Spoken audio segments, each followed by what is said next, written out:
आप में वहां साउंड के पास में पुष्पेंद्र नाम की अर्जी स्वीकार हुई है, आ जाओ। बागेश्वर धाम की सच्चाई क्या है? क्या आपके मन में भी ये विचार आया है कि बागेश्वर धाम की सच्चाई है क्या? तो आज आपका ये विचार आपके मन से दूर होने वाला है। हम आपको बागेश्वर धाम की पूरी सच्चाई बताएंगे। हम आपको बागेश्वर में होने वाले चमत्कार के पीछे का पूरा सच आपके सामने रखने वाले हैं। बागेश्वर धाम के चर्चे पूरे देश में कैसे हुए और क्या खासियत है बागेश्वर धाम के मंदिर की, आज हम आपको बागेश्वर धाम के सच से रूबरू कराएंगे, जिससे आपको भी पता चल जाएगा कि बागेश्वर धाम की आखिरकार क्या है सच्चाई। दोस्तों, श्री बालाजी बागेश्वर धाम के चमत्कार की आज देश ही नहीं बल्कि विदेशों में भी बहुत चर्चा है, लेकिन बहुत से लोग बागेश्वर धाम में होने वाले चमत्कार की सच्चाई नहीं जानते हैं। बागेश्वर धाम की सच्चाई की बात करें तो हम आपको बता दें कि बागेश्वर धाम के महाराज श्री धीरेन्द्र कृष्ण शास्त्री, जिनको आज पूरे देश में बालाजी सरकार के नाम से जाना जाता है, उनका जन्म छतरपुर के एक छोटे से गांव गढ़ा में हुआ था। उनका जन्म एक गरीब ब्राह्मण परिवार में ही हुआ था। लेकिन क्या आप जानते हैं कि आज धीरेन्द्र कृष्ण शास्त्री जी को पूरे देश में एक महान विद्वान और गुरु के रूप में जाना जाता है? उसके पीछे की सच्चाई क्या है?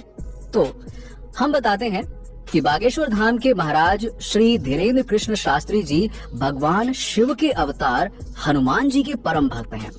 उन्होंने 12 साल की छोटी उम्र से ही बालाजी की सेवा प्रारंभ कर दी थी।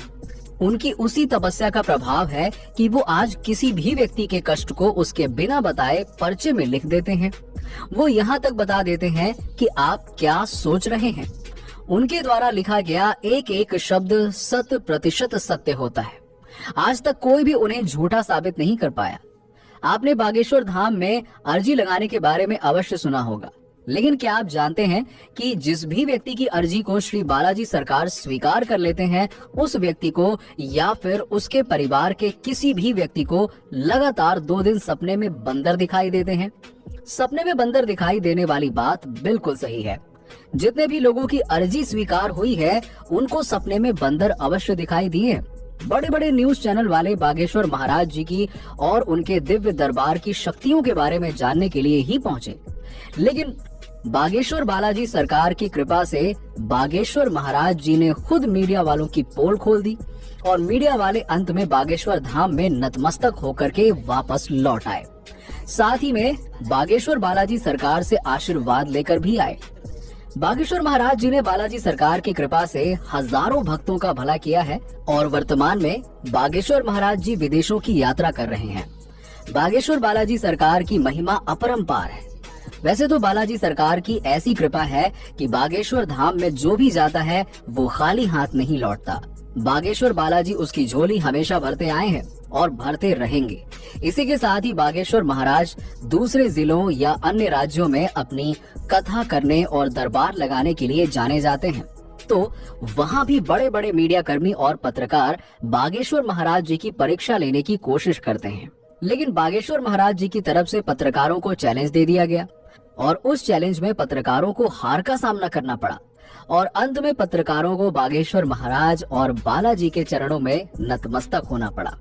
बागेश्वर धाम भारत और विश्व का एक प्रसिद्ध तीर्थ स्थल है। बागेश्वर धाम में बालाजी सरकार की कृपा है। बागेश्वर धाम के पुजारी पंडित धीरेन्द्र कृष्ण शास्त्री गर्ग जी हैं। ये भारत का एकमात्र चमत्कारी धाम है जिसने साइंस और टेक्नोलॉजी को हिलाकर रख दिया है कि ऐसा कैसे हो सकता है। बागेश्वर धाम के महाराज पर बालाजी की कृपा है, जिससे महाराज ये सब बड़ी ही आसानी से कर पाते हैं। इसके पीछे महाराज का कठोर परिश्रम है और यही बागेश्वर धाम की सच्चाई है। बागेश्वर धाम का इतिहास बहुत पुराना है। बागेश्वर धाम की सच्चाई या सच ये है, लोगों की मान्यताओं के आधार पर बागेश्वर धाम मंदिर चंदेल कालीन है और सन 1986 में ग्राम वासियों के द्वारा मंदिर का जीर्णोद्धार कराया गया था और उसके उपरांत ग्राम गढ़ा के बाबा सेतुलाल गर्ग चित्रकूट से दीक्षा लेकर अपने गांव गढ़ा में प्राचीन कालीन मंदिर पहुंचे। उसके बाद वो राम कथा के साथ साथ झाड़ फूंक का काम करने लगे और इस तरह बागेश्वर धाम चर्चित होने लगा। पर कई बार विशाल भंडारे के आयोजन किए गए जिसमें बागेश्वर धाम की लोकप्रियता बढ़ती चली गई। बागेश्वर धाम श्री धीरेन्द्र कृष्ण महाराज का जन्म 4 जुलाई 1996 को गढ़ा छतरपुर मध्य प्रदेश में हुआ। लोग इन्हें महाराज बागेश्वर धाम के नाम से तथा चमत्कारी महाराज के नाम से भी जानते हैं। वर्तमान समय में धीरेन्द्र कृष्ण महाराज बागेश्वर धाम मध्य प्रदेश में ही अपना दरबार लगाते हैं तथा लोगों की समस्याओं का समाधान करते हैं। बागेश्वर धाम महाराज ने बचपन से ही रामायण, महाभारत जैसे काव्यों का अध्ययन किया था। इसके बाद इन्होंने वृंदावन में जाकर आगे की पढ़ाई करने की कोशिश की, लेकिन गरीबी की वजह से ही वृंदावन में आगे की पढ़ाई नहीं कर पाए। तो इन्होंने बागेश्वर धाम में स्थित हनुमान जी के मंदिर में ध्यान लगाना प्रारंभ कर दिया। इसके अलावा दिव्य दरबार में ये हर मंगलवार को अर्जी लगाते हैं, जहां पर लोगों की समस्याओं का निवारण करते हैं।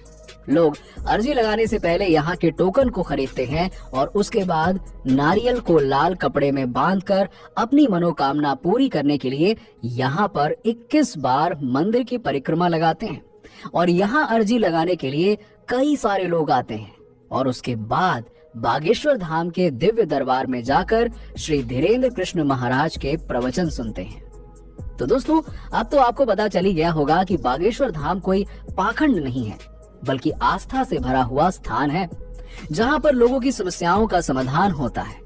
क्या आपने बागेश्वर धाम के बारे में सुना है? आप हमें नीचे कमेंट सेक्शन में कमेंट करके जरूर बताइए और साथ ही साथ ऐसे ही वीडियोस को देखने के लिए हमारे चैनल को लाइक एंड सब्सक्राइब करना ना भूलें। हम आपके लिए इसी तरह के वीडियोस लाते रहेंगे। तब तक के लिए धन्यवाद।